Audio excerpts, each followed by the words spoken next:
stand for the Pledge of Allegiance. Call the meeting to order. I pledge allegiance to the flag of the United States of America and to the republic for which it stands, one nation, under God, indivisible, with liberty and justice for all. Thank you much. Roll call, please. Councilmember Nordby, Here. Councilmember Woods, Here. Councilmember McKenzie, Here. Councilmember Schweer is absent, Mayor Monge. Here. Thank you much. I have a motion to adopt the agenda, please. So moved. So moved. McKenzie? Second. Second, Woods. All those in favor say aye. Aye. All right, thank you very much. All right, on to the consent agenda. Item A, June 2nd, 2026, workshop and regular meeting minutes. Item B, general claims of $1,522,226.76. Item C, HRA claims of $13,958.29. Item D, EDA claims of $55,776.81. Item E, tobacco sale license renewals for 2026 to 2027. Item F, liquor license renewals for 2026 to 2027. Item G, resolution accepting donations for May of 2026. Item H, new appointment to the Park and Recreation Commission.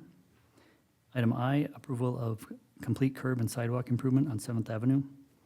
And item J, relocation of fiber service from Community Center to the Public Works Building. Thank you very much. Anybody would like to pull anything at this time? If not, can I have a motion? So moved. Woods? Second? Second. McKenzie? All those in favor say aye. Aye. Thank you very much. All right, 6:30. John Schmall. This is meeting open to the public, correct? Yes, sir. Hey, John. Evening. Just a suggestion, first item, if you see someone in the audience that it hasn't been here before, and it's obvious you can pick them out because there's nobody here anyway. And so that one person would be, in addition to myself, and the person happens to be in their mid-80s, you can make a judgment like was at the last meeting. Why don't you just come out in that 10 minutes after the workshop before the meeting and say, do you have something that you might want to say? Because they're not there to tick off an item on their bucket list. They're there for a reason, and this woman was. But they get a better deal because they get more than 3 minutes, like the last time, because you got to straighten it out. The second item is the situation that, is it going to happen with the electric bill for the month of June that we get on sometime in July, and the reduction in the rate for the power adjustment, which I still, you ought to have the newspapers come to this city and do a story on that the rates for electricity across the nation have gone up 6% over a year, but you are reducing an item that you've already paid out because it's a power adjustment and has been paid for. But it was said at that workshop meeting, and there hasn't been anything in the newsletter about this. I mean, this is wonderful. Get the newspapers, get the TV stations here to do a story on that you're reducing electric rates to your citizens. It is a story. Thank you. Thank you. Thanks, John. All right. All right, on to city business action items. 4 items on the docket for tonight. First one up is a variance request for 2130 Cowan Place. Turn that over to Mr. Ken Roberts, our Community Development Director. Thank you, Brian. Members, Mayor, and members of the council, this is a request for a variance for the property at 21, where'd it go? 2130 Cowan Place East. This is a map of the property here. It's almost a 1 acre lot on the corner of Cowan and 6th. Goes Cowan's here, and then this is Holloway down into the back. This is the home, if you recall, 6 weeks ago, 2 months ago, where we had the conditional use permit for the accessory dwelling unit. So it's right next to that. just for location. These are the existing conditions from their survey. They are proposing to add a 40 by 30 detached garage in this location. And to do that, they're proposing to, I'll go to this one, demolish a smaller attached garage and a smaller detached garage and just have one new detached garage. The ground floor area of the house is 940 square feet, and the city code limits the size of detached accessory buildings to a maximum size to the same size as the ground floor area of the home. In this case, that would be 940 square feet. So they're asking for a variance of 252 square feet to build the larger garage than normally would be allowed by code. The applicant, with their submittal and their application, included these findings. And each one of these is a point for them to try to explain their request. So first, explain how you wish to vary from the applicable provisions of the ordinance. Their answer was, we wish to exceed 1,000 square feet ordinance, the size limit, to 1,200 square feet. Is the variance in harmony with the proposed purposes and intent of the ordinance? We believe the variance is in harmony with the purposes and intent of the ordinance, given the size and current use of the property and neighboring properties. This variance provides an example of proper storage and use of the property. Third point, will the variance adversely affect health, safety, or general welfare of the city?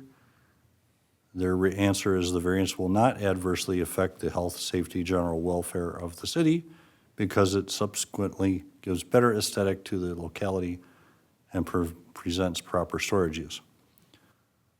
Does the proposal use the property in a reasonable manner? Their answer, the proposal does use the property in a reasonable manner given the nature of the layout of the existing structures both on and near the property. And the last point, is the variance necessary due to special conditions that are particular to the property? And their answer was, the variance is necessary due to special conditions that are particular to the property, given the size of the property in which it is used for. Those are from the applicant. So a little refresher course, the variance review criteria in our city code is any variance request needs to be consistent with the comprehensive plan and the zoning ordinance. As I went through, not adversely affect the health, safety, or welfare. Should be because of special conditions that are particular to the property, and any variance should be the minimum variance necessary to alleviate the practical difficulty. We had a public hearing with the Planning Commission back on June 4th, where the applicants came and were able to present their proposal and answer some questions with the commission. We had two neighbors get up. They didn't wish to be identified, but they did support the variance request as well. And really, what it comes down to is it's a wants versus needs. They want the large garage, 1,200 square feet. Great. We want people to build garages and put their stuff inside. However, the code says you can go up to 948 square feet. And we didn't find any special conditions or any special reasons in the code preventing them from meeting that 948 square feet. They want larger, they want a larger garage. So it's in staff's opinion, because of that, this request does not meet all the criteria in order for the city to grant a variance.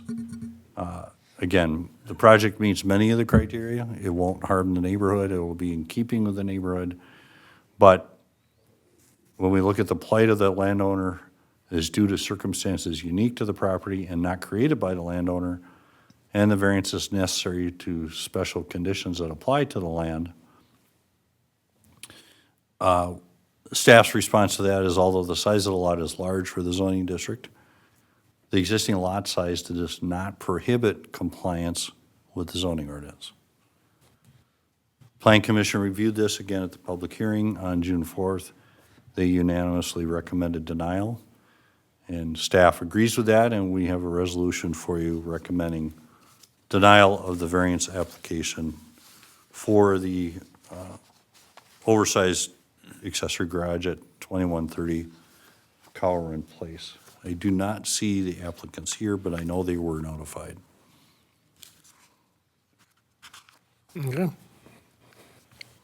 Any questions, any more input from the planning commission that you were part of? Unfortunately, I had to miss that meeting, so Okay. I rely on Ken to give us All right. that information. Any questions? If we were to deny this, could he come back with a smaller proposal to hopefully get a little bit more into an alignment so it could be put in? And does he have any plans of blacktopping or concrete in his driveway? Because that's part of the deal. If he wants to put a garage in, he should have it make it blacktop or concrete for hard service. 2 points there. If we got a proposal in to build a 948 square foot garage here, I'm showing it on the screen here, using this existing concrete garage or driveway, great. They could build that all day, no problem. Okay. It's just, that's the maximum size. Does he have concrete down in there now, do you Yes. think? He does, okay. That's already serving the The other existing garage. garage that would be demolished. The detached garage. Okay. Well, I think he should come back and just shorten up his dimensions a little. We suggested that. But he wanted to go through with his variance request. Okay. It's good precedent not to have the garages bigger than houses. I think that's the reason why we did that over the years. So, for no other questions, do you want to read what we're gonna, or I can read it, the variance to deny? Yes, so really, would be making a motion to adopt the resolution to deny the variance application for the property at 2130 Cowron Place East. Okay, all those in favor to deny, say aye. Aye. All right. Any opposed? Okay. Motion, didn't I do that already? That's what he read it. Yeah, but who made the motion? Oh, I'm sorry. Can I motion that our vote went to the motion? There you go. Motion by Jason, I can second that. second that motion. We voted on it. All those in favor say aye. Aye. Aye. Opposed? Okay, thank you. I hope he comes back and just shortens it up a little. All right, next up is the zoning ordinance text amendment for accessory dwelling units, right next door. That would be me again. So speaking of that home next to the one there on Cowron Place, Yeah. we had, back in April, the application for the accessory dwelling unit in that attached garage in that home right next to this one. But the way the accessory dwelling unit ordinance is currently written, they could not have as large of space in accessory dwelling unit as they wanted. There was a size limit similar to the garage ordinance that we just talked about. So because of that, the Plan Commission asked staff to look at the ordinance and see if we could make some changes. And again, it was April 21st, council looked at this request for the conditional use permit for the ADU at 2121 Holloway. Again, that's this house, which is right next to that lot on Cowron. They were going to convert this whole space into a accessory dwelling unit. It was going to be about 1,250 square feet total. And council approved that, subject to 2 conditions. Well, there's 6 conditions, but 2 relevant to this application. The applicant shall amend the proposed floor plans to show the ADU with a square footage of no more than 900 square feet to be in compliance with the code. And if the city approves a zoning ordinance text amendment, to allow the ADU to be 1,258 square feet or larger, the city will consider the applicant's original proposal for the ADU in the existing attached garage approved. So our task as staff and the planning commission was to go rework the existing ADU ordinance and see if we could make it better. What we're proposing is some language that clarifies, amends and clarifies the definition of an ADU, amends the maximum size of the attached accessory dwelling unit to 40% of the floor area of the principal dwelling, and the maximum size of a detached ADU to 1,000 square feet, which relates to the maximum size of a detached accessory building. So there's several lines of words here that we've added in. And this is the code language specifically. We, excuse me, make sure the reference that it has to meet the requirements of the state building code. Excuse me. It must be fully separated from the principal dwelling unit. With the separating wall, they may have a door connecting the unit, the ADU unit to the principal dwelling. It can be in a freestanding structure on the same property as the principal dwelling and/or with attached to the detached garage, a detached garage. And to clarify, North St. Paul does not consider campers, recreational vehicles, trailers, and/or other temporary structures as ADUs. Just to make sure no one tries anything a little wonky. Here's where the biggest change relative to the previous application. We had a maximum size of 900 square feet. We've changed that to 40% of the floor area of the principal dwelling. And in the applicant's case, that would allow them to have 1,260 or 80 square feet of ADU, which would be enough to accomplish their initial request.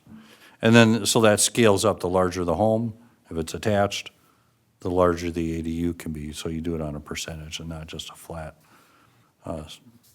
square footage limit. Also proposing to add language that the owner or contractor must connect the accessory dwelling unit to municipal sanitary sewer and water. Connections for the ADU, sanitary sewer and water must be provided from service lines shared with the principal dwelling unless otherwise approved by the public works director. And that owners may not sell accessory dwelling units separately or independently from the principal dwelling or create a separate tax parcel. It's all one property. It has to stay as one property. We don't want it somebody trying to split it off and create a little substandard lot. So Planning Commission reviewed this on June 4th with the changes proposed by staff, and they recommended approval of, on a 5-0 vote of what staff was proposing. And I'll take questions. Otherwise, we're recommending council adopt the zoning ordinance text amendment with the motion that it approves ordinance 2026-XXX, an ordinance amending portions of chapter 154 of the North St. Paul City Code regarding the definition of an accessory dwelling unit and accessory dwelling unit regulations. So you're increasing it from the 900 up to approximately 1,200 For this property. for this property. Well, for this particular property, I checked it. I know it was at least 1,260. So it would accomplish what Goes they by were the looking for. percentage. Well, we're going to 40%. I like to change to percentage. I think Yeah. it makes more sense rather than a set. Number. So, I agree. Yeah, I do too. All right. We're gonna do it right this time. Can I have a motion? Let's try it that way. so moved. So move. Councilmember Woods, Second. second. All right. The motion is that we are going to adapt the 2026 dwelling unit. And we have a second by Councilmember McKenzie. All those in favor say aye. Aye. Aye. Thank you. All right, next up is the McKnight Athletic Complex Preliminary Design Development Professional Services Proposal. Turn that back over to you, Ken. I'll go again. Excuse me. Your voice gonna make it? Yeah, I'm powering through. All right. This is a little different proposal, but kind of a fun one. It's a contract with WSB for preliminary design Development professional services for the McKnight Athletic Complex. Council is aware the McKnight Athletic Complex has got several fields and uses on the property. 2024 is city contract with the HGA to develop designs for 3 parks, including McKnight Athletic Complex, and how to refresh them and maybe redevelop them. Their concept plan, and again, that's high-level concept that includes demolition of 2 tennis courts, a T-ball field, and a parking lot, adding a flex field, a skate park, playground, green open space, and event space, and new parking. Since then, the city has identified the need for storage in the complex for both public works and electric departments. Those weren't incorporated in the initial concept plans. We have learned, though, that since the HDA design, there are no land use restrictions from a previous agreement with the United States Housing and Urban Development Agency, which where our fear was that there was rules in place that said it had all be used for park. And that was in place for a while, but we did find memorandum that said that that restriction has been lifted. Council authorized and the city had a survey done of the McKnight Athletic Complex, which is a first step in figuring out what can be done there and how to design it. So now we're to the next step. We're wanting to get more detailed concept plans and preliminary design plans for the layouts and maybe some options. And Parks Commission is supportive of this.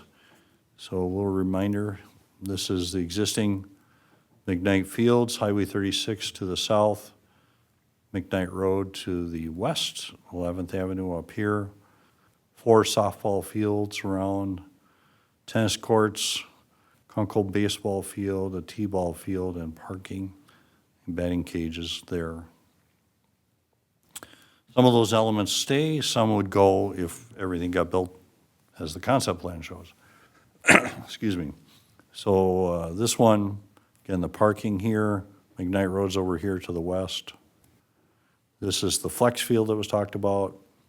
This would be a playground climber, green space, open space, skate park, here's number 6. An event space, Kunkel Field remains the same, that doesn't change. And the concept plan shows 2 southern softball fields remaining. This is the batting cages up here, and then the 2 northern softball fields being refurbished or redone with turf and could be used for multiple different sports, whether it's soccer, lacrosse, or even softball on artificial turf. Those are the HGA designs. Staff has been working then with WSB to put together site evaluation and preliminary design plans for this. And there's many elements that need to be done to design it correctly, including geotechnical exploration, an asbestos and regulated materials survey, wetland delineation, natural resources review. We would have stakeholders with meetings with stakeholders, excuse me. They would develop some schematic designs and a preliminary development design with cost estimates and phasing options. Because, just for example, we don't want to say we want to build this, but yet that gets in the way of something we want to build over here. So we got to know which piece comes first and then second, then third, that kind of thing. So phasing will be very important. Clearly, we'll work closely with the Parks Commission and the City Council, but the evaluation process will determine the feasibility of the features, get some cost estimates, and the recommended phasing. And WSB estimates this process will take 6 to 8 months to complete. There are representatives from WSB here. If you have questions for them, I'm giving you the high-level overview. But staff's recommendation that the council approve and authorize city manager to execute the contract with WSB for the preliminary design development professional services as dated June 10th, 2026 for the McKnight Athletic Complex with a not-to-exceed amount of $129,000.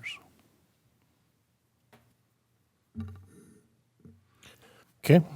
I know that the soil up there is pretty bad. Are we going to be doing Lots of soil borings, before, yes. because, That's the geotechnical. yeah, that could derail quite a bit, because I know that when they did the Costco up there, when they kind of was on the same thing, it was like walking on a mattress. I remember it took them forever to get down to good dirt. Yeah, Ron's told us all about the fine soils out there. Any questions, anybody? I have one, and it's more of a technical question than this particular project. From everything WSB's ever done for us, they've done an exemplary job. But one of the things I don't understand is, when does a project like this have to go for a bid, and when, or do we just get to choose WSB?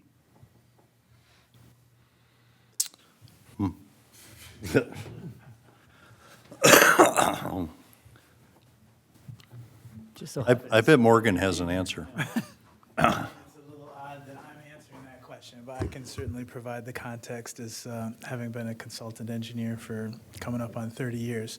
So and I'll defer to the city attorney if he wants to add more color commentary, but hiring professional services, like a consultant for engineering or architecture or building, building official, like, many cities use consultants for different arrangements. It's a little bit different than municipal contracting law. So hiring a contractor for, like, to build your streets or to work on utilities, there's very clear direction in terms of how cities might go about taking sealed bids, comparing those, requirement to award a contract to the lowest responsive and responsible bidder, that sort of thing. Professional services, a little bit different. There's no requirement to have to go out. You can go out for RFPs. The city has gone out for RFPs for different things, for professional services and other things. Because of the standing contract with WSB, if a proposal is reviewed and accepted, then certainly it could be presented to city council for consideration for award in that situation without kind of like, if you want to call it competitive, but there's also no statutory requirement to award a professional services contract to the low bidder, for example, right? It's more or could be considered more qualifications-based or otherwise, it's not necessarily the same as contracted construction services, if you will, if that makes sense. So, this is simply an extension of what the contract that the city does have for ongoing professional services. Certainly, general engineering, city engineering is one of them. For specific types of things like a project, doing construction administration on one of your projects, as you've heard me present those types of things to council before, the acceptance of that letter proposal then becomes, a part of that standing contract that has been in place between WSB and the city of North St. Paul. So this is similar to that. I'm confident in telling the council here that the scope and the price that is being presented to you is competitive. We put a lot of thought into it. I only want the best people working for me from WSB for the city of North St. Paul because I've been working for you since 2009. I don't anticipate wanting to give you a team of people that's not going to give you anything but the best. Candace Amberg, who's our landscape architect, has worked with me on many, many, many projects over the years in many different cities, and she does have Parks and Rec experience, smaller things. She worked on some things in Polar Park and Housey Park and some other parks, things like accessibility and playground improvements and things like that that have been important to the city of North St. Paul. So she is familiar with the staff, kind of the general lay of the land in terms of city of North St. Paul's expectations. And in addition to that, I do have, civil engineer folks on the team in the proposal that actually have day in, day out experience as city engineers of record and working with public works directors. So I think that's going to be a key for success here, or a success factor in delivering this project, is being able to balance the different recreational needs, amenity needs, and also some of what Public Works and Electric is looking for in the same footprint, but having that make sense. It needs to make sense to the users of that piece of property, both from a operations and maintenance standpoint, but also from a recreational standpoint as well too, right? And there's a way to make that work. I'm confident that the people that are proposed as a part of the team and the scope that we've put together are going to be able to deliver that for you. So maybe I went on too long, but hopefully that answered your question in terms of how this is coming to you. It's very similar to street and utility project proposals that you've seen from me. This is not something that happens every day, but it's kind of in the same vein as that. But the city and city council always has the ability to, go out for RFPs or do something more competitive or less. And that's just simply up to the city and the city manager. In this situation, it seemed like it was a pretty easy scoping decision. We did our discussion. We had at least 2 meetings, if not 3, and some emails back and forth between Ken and his staff and folks on my staff. That's, development of proposal time. That's at no cost to the city, right? So we actually took some time to sit down and understand, okay, what are the needs? What are the things that have come out with some of these things from a public works and electric standpoint? What are some ideas? What are some risk factors? Like Candace has enough experience to say, hey, asbestos in tennis courts is a thing, and you don't want to be caught, in the middle of the construction project not knowing how to deal with that. So again, I'm very confident we're giving you a solid proposal at a competitive price. Thank you. Thanks, Morgan. Any other questions? All right, now I'll go, give me 1 second to get back up. I was looking at the pictures, and I gotta get back up to the top.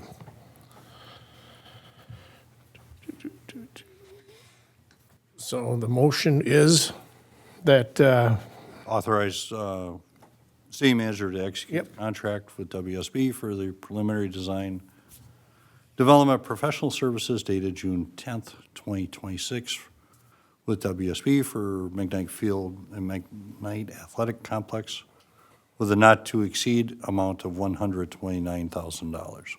all right, can I have a motion on that, please? So moved. So moved. Morby, second Woods. All those in favor say aye. Aye. Opposed? All right, thank you. Thank you. Last item up is the 2026 crack ceiling project. Receive bids and award contract. WSB is here, and I think Tierney is going to put this forward to the council. Welcome. Good to see you again. Thank you, City Manager Frandl, Mr. Mayor. Mr. Mayor, members of the council, I'm here to discuss the action item, approve the resolution accepting quotes and awarding a construction contract for the 2026 crack ceiling project. Crack ceilings, a type of regular pavement maintenance that is used to extend the lifespan of pavement. The proposed area, as you can see on the map, is for crack sealing was determined with the help of Public Works. The project area was then broken into 3 priorities based on inspections conducted by Public Works and the 2024 crack ceiling project. Based off this map, we received 4 quotes for this project on May 21st, 2026. The quotes we received range from $61,000 to roughly $103,000. The lowest quote we received was from Seal Pros. Seal Pros is a new contractor to the city of North St. Paul, so we did reach out to 3 references from the city of Brooklyn Park, the city of Eden Prairie, and the city of Afton. All 3 cities were happy with the work they did and would work with the contractor again. Based on this information, the staff recommends that the city council accept bids and award by resolution a construction contract for the grand total quote in the amount of $60,116.78 to Seal Pros for the 2026 crack ceiling project. I'm happy to answer any questions the council has about this project. When are they set to do it? Is it going to be quick? The earliest they could do it is end of June. End of June? Okay. Which is next week. Any other questions? Well, with the lines drawn out here in the green, what are the blue lines for like Navajo, east and west off of Helen to Hilltop? What are the blue lines representing then? Those are the third priority. So we broke Oh, it into okay. priorities just based on Okay, pre-bidding in case bids came in very high, and then we could break it down from there. okay, okay. I can't tell the difference between the green and the orange, so Only suggestion I would have is use different colors, but that's just, dyslexic and colorblind. I won the lottery.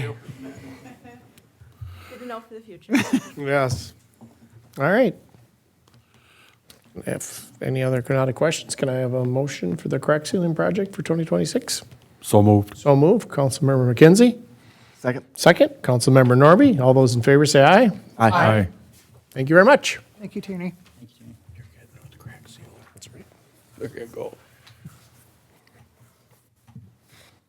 All right, moving on to manager and department reports. I'll start off with the departments. Electric department's been busy. They have the directional drilling crew here that they've hired to install conduit up by Tower Park in that area, and which will be looping some of the electric circuits up there, which is really good for power outages, being able to get people back on quicker.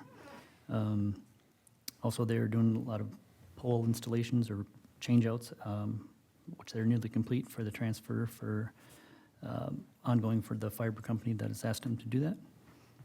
Their new employee started last week. He's doing well and fitting in, so that's great. Communications, they had the time capsule event over the weekend. Was successful in a way, but unfortunately, they had water inside of the canister, so they're trying to get what they can out of it for the presentation still. The event will be covered by, or expected to be covered by Pioneer Press and WCCO Channel 4. HR had no workplace injuries to report for last month, so that's great. And the personnel policy is updated and complete, and the revisions and the policy will be distributed to staff soon. It was a long process, so need everybody's help on that, especially you, Jack. Finance said all of the 27 department budgets have been submitted. Capital improvement plans are due this Friday, so I'll be meeting with the department heads and going over their budgets and the CIP requests here shortly. PD, they're doing their sergeant interviews this week, finishing up this week. Police officer applications closed yesterday. They had 10 applicants that they received, so that's good. They do have the cameras lined up to be out for the 4th at Casey Lake and at Silver Lake again this year, which is helped deter some of the issues that we've had in the past. And the staff continues to participate in the Towards Zero Death outreach and education events. Public Works been busy with the student-built house project, continues with trim work underway. HVAC is operational. Trees have been removed from the site and final grading is complete. Subcontractors remain active on the site and final cabinet to be installed this week. Casey Lake project is progressing well. The pond has been constructed, liners installed, approximately halfway complete, and final pipe work is scheduled for this week, and final completion is still looking for July 4th, weather dependent, of course. Street sweeping operations are nearly complete for their second city pass. And paving has begun on the 2026 road project with several sections already completed. And the recent storms, they've seen some trees come down in the parks, some on the streets, but mostly it was private trees that came down. Community development, the 5 candidates were interviewed for the internship position, and one was selected and will begin next Monday, so we'll be welcoming Julia Klinker to that position. Preliminary comprehensive plan information was submitted to WSB for cost estimation and review. And then I would like to end by saying I really appreciate your time here, Jack, and it's been a good professional relationship. Hate to see you go, but best wishes and congrats to your new position. You'll be missed. Thank you very much, and I'll miss all of you as well. It has been really lovely working with all of you. Even me? Mostly. Mostly. There you go. Now you got it. All right, thank you very much. All right, reports, commissions. We had our EDA last Tuesday, the 9th, and pleased to report that we have had 4 applicants for the facade program throughout our downtown. We've had Gary Insurance put in a bid for some work in the front of his. Rossback Building and Construction's doing his. Division, the old shortstop, we haven't got any totals for him, but he's in the process. And Paperback Books is going through the process, and they're doing a nice facade addition, and that was nice to see. We had some good positive feedback from that group, so. Thank you very much. Arts and Culture Commission had our last meeting just after our last city council meeting on the 3rd. And we talked about, went through budgets, got our budget set for that, and reviewed some designs for upcoming utility boxes, as well as I would like to point out that the utility box, we like to call it the Heart Hands one, is done and wrapped on the east side of Casey Lake Park now. So Oh, nice. if you get a chance, go out there and check it out. It looks awesome. All right. Thank you, Trey. The Planning Commission met on June 4th. Unfortunately, I was unable to attend. We voted on some of the stuff that was discussed there, and the next Planning Commission meeting will be Thursday, July 2nd. Thank you very much. General business. Got anything? I was at the raising of the capsule the other morning, and it was a little disappointment to see the water draining out the bottom. That's too bad. But they solved a bit, I think they're gonna be able to solve a bunch of it, but some of it was pitched, so, but it was really nice to see and kind of fun to watch it come up out of the ground. Nice. Great. Anything, Trey? I've got nothing. Okay. No? I didn't make it to last week's car show. My wife and I were gone for the weekend, but I was at the first one, and so it's nice to see. And I know you mentioned you were at the second one, so I know during our EDA, when I was there too, the businesses really appreciate having both of them, because, I mean, that was a big deal for our businesses. So, you know, it's good. It's going to take time for the new one, and of course, the ones that have been around forever. So it's a good mix, and the business really appreciate it. So it's a good deal. If nothing else, we're not going to close. We have to do a closed door session. Before we do that, the meeting will be closed under Minnesota Stat 13D.05 sub C 3C to consider an offer regarding the sale of the property located at 2300 North St. Paul Drive. So we'll go into closed doors and then adjourn the meeting from there. So no gavels, no nothing. Thanks, everybody.